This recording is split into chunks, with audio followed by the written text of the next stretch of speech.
ఆగండి ఆగండి, ఏంటి ఈస్ట్ ప్యాకెట్ చూపిస్తున్నాను అనుకుంటున్నారా? ఎప్పుడు బయట తిని మనం అలసిపోయి ఉంటాం కదా, బయట ఎలా చేస్తారో నా అనుమానాలు అయితే రోజు రోజుకి పెరిగిపోతున్నాయి. సో పిల్లల కోసం ఇంట్లోనే మనం బన్స్ కావచ్చు, లైక్ పిజ్జా కావచ్చు, ఏమైనా చేసుకోవాలంటే ఖచ్చితంగా అయితే ఈస్ట్ అనేది ఉండాలి. ఇక్కడ మీకు ప్యాకెట్లో చూపిస్తున్నాను కదా, మనకి ప్యాకెట్ ఓపెన్ చేసిన తర్వాత ఈస్ట్ ఇలా కనిపిస్తుందండి. ఈస్ట్ అనేది మనకి ఈజీగా డ్రై ఈస్ట్ మోడర్న్స్లో కానీ సూపర్ మార్కెట్స్లో ఈజీగా అవైలబుల్ ఉంటుంది.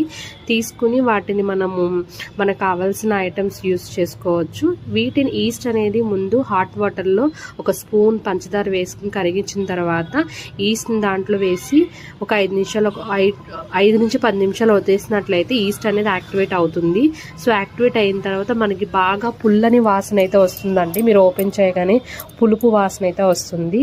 ఇదేనండి ఈస్ట్ అనేది యాక్టివేట్ అయిన తర్వాత మీకు ఈ విధంగా ఉంటుంది.